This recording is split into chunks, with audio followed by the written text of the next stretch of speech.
Olá, meu amigo e minha amiga. Estamos de volta com o nosso Portal do José, neste final de dia, com muita coisa importante acontecendo no Brasil e fora do nosso país, mas, felizmente, dentro de um cenário que nós sempre temos desenhado aqui no nosso Portal do José, que confirma que cada dia que passa, a Orcrim, comandada pela figura do inelegível, fica mais perto de uma cadeia. E hoje, mais uma vez, ele se debulhou em lágrimas.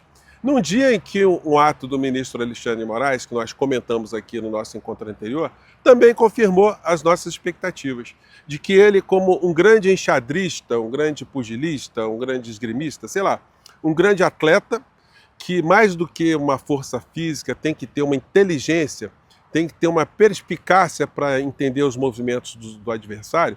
Pois bem, o ministro Alexandre de Moraes, ele está sabendo jogar esse jogo. Como diria meu velho pai, o jogo é jogado e o lambari é pescado. Pois bem, eu nunca entendi exatamente o que meu pai queria dizer com isso, mas eu acho que se aplica muito a essa realidade, né? Jogo é jogo e pesca é pesca, de lambari também é outra coisa, né? Bom, brincadeiras à parte, eu vou aqui atualizar com vocês os últimos acontecimentos, porque além das lágrimas, tem coisas muito importantes acontecendo no Brasil e fora do nosso país que eu quero compartilhar aqui com vocês. Antes de mais nada, é sempre fundamental convidar você que chegou agora no nosso portal, ainda não é inscrito, para que, em primeiro lugar, você se inscreva aqui conosco, venha participar das nossas atividades, conheça os nossos outros vídeos, compartilhe, dê sempre seu joinha, mande seu comentário e, se puder, prestigie também o nosso clube de membros e também o nosso novo canal de cortes, tá legal? Onde eu sempre coloco ali vídeos mais curtos, mais editados, para você compartilhar com mais pessoas. Já somos quase 100 mil inscritos no nosso novo canal de cortes, tá legal? Bom, gente, como eu disse para vocês mais cedo, dificilmente o ministro Alexandre de Moraes ele cometeria um ato motivado por algum impulso emocional, ou como dizem algumas pessoas, né, motivado pelos instintos mais primitivos. Porque ele está sendo muito atacado, mas ele está sendo atacado assim como são atacados também pugilistas, que vão tendo ali vários golpes contra o seu corpo, o seu organismo, enfim. Muitas vezes a resistência vai sendo minada, mas ele não pode perder a concentração jamais. E é assim que o ministro está se comportando. Portanto, ele não mordeu a isca que a Orcrim tinha montado para ele. Ou seja, de ele decretar uma prisão preventiva do inelegível numa investigação que não tem a ver diretamente com outro crime que ele será julgado e será mandado para a cadeia. Isso está deixando muita gente de pernas para o ar. Teve uma publicação mais cedo de um desses bolsonaristas, o Rodrigo Constantino, que ele disse o seguinte: Moraes arregou. Será o primeiro sintoma que ele está recuando, que ele está com medo? Gente, senhor Rodrigo Constantino e pessoas da direita, da extrema-direita, vocês estão achando que o ministro recuou? Aguardem o volume de pena que o ministro Alexandre de Moraes está reservando no seu relatório final para o Orcrim de Bolsonaro e qual será o volume de pena que ele colocará para Bolsonaro. Aí vocês verão se o ministro estava morrendo de medo ou se ele simplesmente cumpriu a missão constitucional que ele tem que ter como ministro da Suprema Corte do nosso país. Não percam por esperar. Aqui no nosso Portal do José nós estamos cravando, né, que o volume de pena será superior a 30 anos. Anotem aí que eu estou falando para vocês. Vamos ver se mais uma vez a gente vai acertar na nossa previsão aqui. O ministro, ele disse o seguinte, que Moraes disse, né, que Bolsonaro cometeu irregularidade isolada e nega converter cautelares em prisão. No entanto, ele advertiu o Bolsonaro, olha só, traduzindo aqui na linguagem bem popular, né? Bolsonaro, olha só, estou te dando mais uma chance. Você... E todo mundo saberá que eu estou te dando mais uma chance. Você não pode fazer palhaçada. Você não pode continuar a atacar o Supremo Tribunal Federal. Você não pode funcionar como um cúmplice ou uma pessoa interessada em destruir a nossa democracia e o Supremo Tribunal Federal, dando vitaminas para um governo estrangeiro atuar contra o povo brasileiro. Porque se você fizer isso, aí sim, eu vou ter que decretar a sua prisão preventiva e vai ficar muito ruim para você.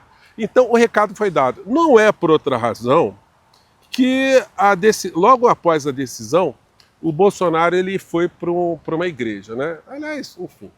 Mas ele não vai para rezar, gente. Vocês acham que o Bolsonaro vai para uma igreja para rezar? Ele vai para fazer cena, ele vai para ganhar holofote, ele vai para ganhar a comiseração, a piedade das pessoas. Então, a notícia dessa tarde é essa aqui. Ó. Deixa eu ver se dá para... Acho que está a cara da criatura aqui. Ó. Olha só. A cara da criatura, né? Bolsonaro chora após declaração de Michele em igreja. Veja vídeo. Aí é o seguinte, ele ficou com a cabeça baixa um tempão, né? E aí é o seguinte, né, gente? Já são alguns dias com tornozeleira eletrônica naquela perna dele que tem problema de vez em quando. Não é uma coisa agradável, né? Ele fez aquela exposição, olha aqui, estou sendo molhado, tal. Mas já ganhou uma trombada e baixou o facho. Ele poderá dar entrevistas, o ministro Alexandre de Moraes esclareceu que ele pode dar entrevistas, enfim, mas se ele, na entrevista, ele atacar o Supremo Tribunal Federal, ele começar a falar besteira, ele pode ter, aí sim, a decretação de uma prisão preventiva com um motivo bem claro, bem explícito, para não dar espaço para essas criaturas da extrema-direita dizerem que o Bolsonaro está sendo perseguido. E eles estão apostando, como eu disse para vocês mais cedo, o Dudu Bananinha, o outro filhote do neto do ditador, que as sanções que serão aplicadas contra o Brasil, elas são inegociáveis. Eles estão falando como porta-vozes da Orcrim planetária. Ou vocês fazem tudo que o Trump está mandando, senão não tem recuo. Só que é o seguinte, o Bolsonaro não será solto. O processo contra ele não será extinto. Não terá também um processo de anistia votado no Congresso Nacional. Portanto, qualquer recuo de Trump, qualquer acordo, se ele tirar 10%, 20%, se ele tirar de um canto, enfim, isso vai ser uma desmoralização para a extrema-direita muito grande, mostrando que o Trump estava fazendo do Bolsonaro apenas um joguete no meio dessa história toda, como ele fez com o Juan Guaidó, que eu sempre falei aqui com vocês. Para o Trump, que é um mega gangster, o Bolsonaro é um reles batedor de carteira. E os filhotes são filhotes batedores de carteira que ficam mendigando o tempo todo, enchendo o saco de Trump, levando informações para o governo Trump para criar algum tipo de conflito aqui com o Brasil. Que, como eu disse para vocês mais cedo, já está se articulando de uma forma muito mais intensa com os outros países que, ao contrário de sanções que os Estados Unidos fez com outros países, em que ele conseguia a adesão dos países europeus, de grande parte dos países do mundo inteiro, nesse caso, a coisa não está funcionando assim. As sanções que Trump impõe a alguma nação, ela não tem a solidariedade ou a cumplicidade de todas as outras nações, porque ele está brigando com todo mundo. E aí, nesse contexto todo de coisas que estão acontecendo no Brasil, um fato, gente, que muita gente nem está tocando muito, mas eu aqui no portal quero comentar com vocês, porque eu acompanho todos os jornais, né? Quando eu vi a capa da Folha de São Paulo de hoje, não sei se vai dar para vocês verem, tem a foto aqui, tá? Uma foto de uma mãe com uma criança esquálida. Pois é, essa criança esquálida, ela é uma criança palestina na faixa de Gaza.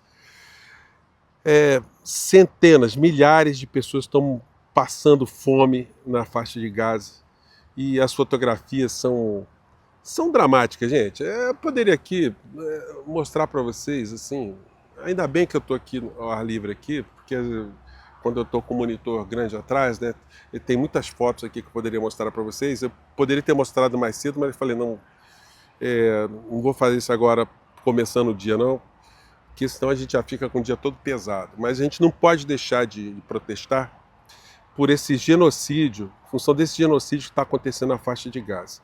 E nós temos que cobrar mais do governo federal que tome atitudes mais contundentes, né? Até culminando com a ruptura com o Estado de Israel, o Estado genocida de Israel. O Estado que está fazendo mais contra o povo judeu do que qualquer outro personagem fez desde a Segunda Guerra Mundial.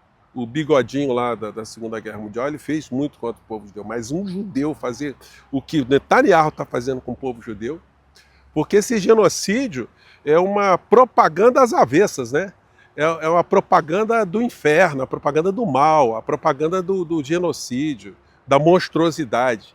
E aí toda pessoa, todo judeu que tem no mundo, acaba recebendo um pouco desse estigma, porque, enfim, é uma coisa abjeta, né, gente? E o que nós temos hoje é isso aqui, ó.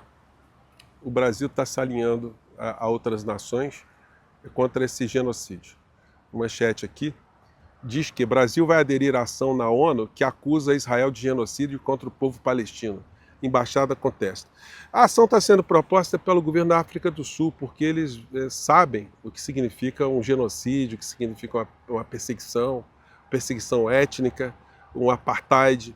Então, eles têm uma moral, né? Aquilo que se usa muito hoje em dia, né? O local de fala. Eles sabem do que eles estão falando.